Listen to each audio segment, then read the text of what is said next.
നാലാം വാർഷികത്തിൻ്റെ ഭാഗമായി വിവിധ പ്രദേശങ്ങളിൽ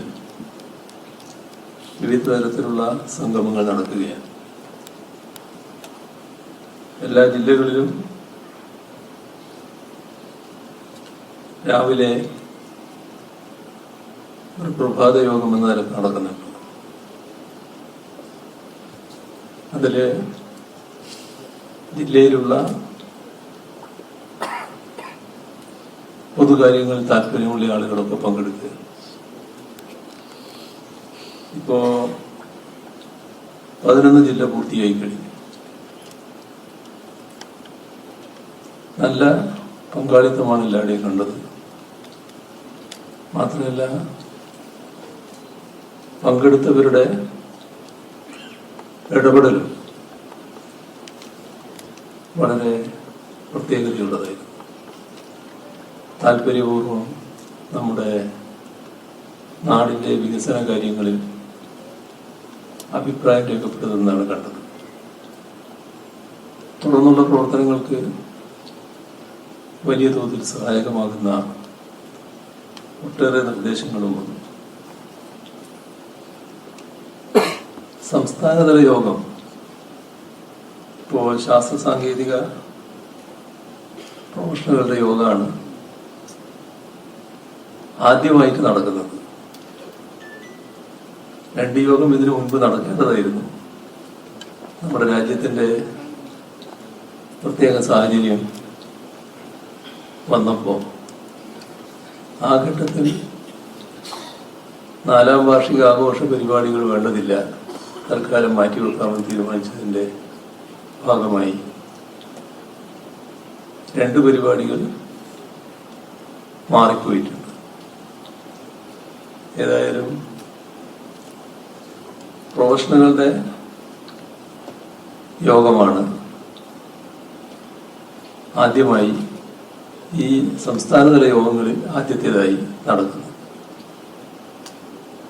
നല്ല പങ്കാളിത്തമാണ് ഇതിലും കാണുന്നത്.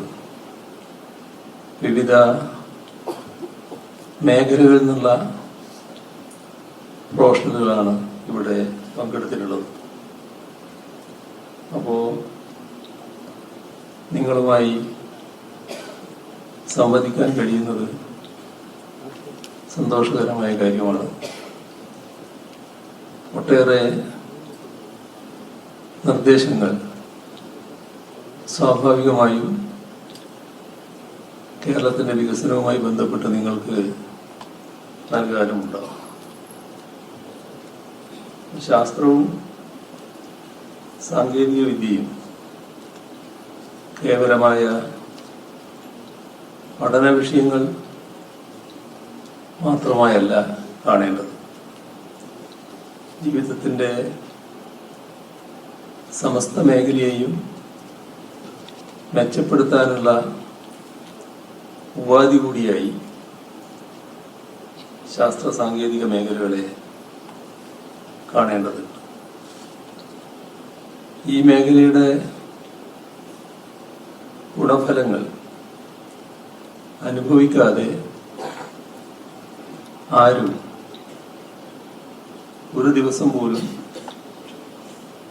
കടന്നു പോകുന്നില്ല എന്നാണ് വസ്തുത. രാവിലെ ഉണർന്നെഴുന്നേറ്റാൽ ഉടനുള്ള ജീവിതചര്യകളിൽ ആ ബന്ധം കാണാൻ നമുക്ക് കഴിയും. അതുകൊണ്ട് തന്നെയാണ് ശാസ്ത്രവും സാങ്കേതിക വിദ്യയും മനുഷ്യ ജീവിതത്തിൽ നിന്ന് വേറിട്ട് നിൽക്കുന്നവയല്ല എന്ന് സൂചിപ്പിച്ചത്. അപ്പോൾ ആ മേഖലയിൽ നിർണായകമായ പ്രവർത്തനങ്ങൾ നടത്തുന്നവരാണ് നിങ്ങളേവരും. അതുകൊണ്ട് തന്നെയാണ് നിങ്ങളുമായുള്ള ഒരു സംവേദനം വളരെ പ്രധാനമാണ് എന്ന് സർക്കാർ കണ്ടത്. വൈജ്ഞാനിക നൂതനത്വ സമൂഹമായി നമ്മുടെ നാടിനെ മാറ്റുന്നതിനുള്ള, അങ്ങനെയുള്ള ഒരു പരിവർത്തനം കൊണ്ടുവരുന്നതിനുള്ള ശാസ്ത്ര സാങ്കേതിക രംഗത്തെ മുന്നേറ്റങ്ങൾക്ക് വഹിക്കാൻ കഴിയുന്ന പങ്ക് എന്തൊക്കെയാണ് എന്നത് സ്വാഭാവികമായും പരിശോധിക്കപ്പെടണം.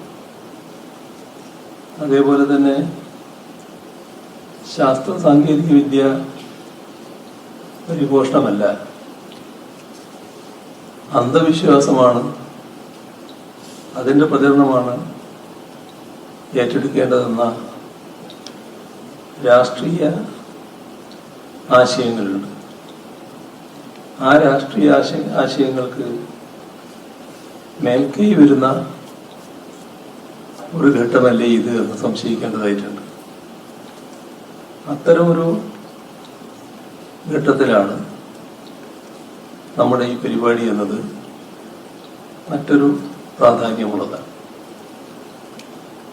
ശാസ്ത്ര ഗവേഷണത്തിനും ശാസ്ത്ര പഠനത്തിനും അനുയോജ്യമായ അന്തരീക്ഷം സൃഷ്ടിക്കുക, ഇത് സംസ്ഥാന സർക്കാരിൻ്റെ പ്രഖ്യാപിത നയമാണ്. അതിനുതകുന്ന പ്രവർത്തനങ്ങളാണ് സർക്കാർ നടത്തി വരുന്നത്. ഇക്കാര്യത്തിൽ ശാസ്ത്ര സാങ്കേതിക വിദഗ്ധരുടെ നിർലോഭമായ ഇടപെടൽ ഉണ്ടാവണം. ഓരോ സെക്കൻഡിലും ശാസ്ത്ര ഗവേഷണവും സാങ്കേതിക വിദ്യയും വികസിക്കുന്ന കാലമാണിത്. അവയെ അനുനിമിഷം നമ്മുടെ നാടിൻ്റെ വൈജ്ഞാനിക ശൃംഖലയുമായി കൂട്ടിച്ചേർക്കാൻ കഴിയേണ്ടതുണ്ട്. അപ്പോൾ അതിനുതകുന്ന ചർച്ചകളും നിർദ്ദേശങ്ങളും ഈ യോഗത്തിൽ ഉയർന്നു വരുമെന്നാണ് പ്രതീക്ഷിക്കുന്നത്.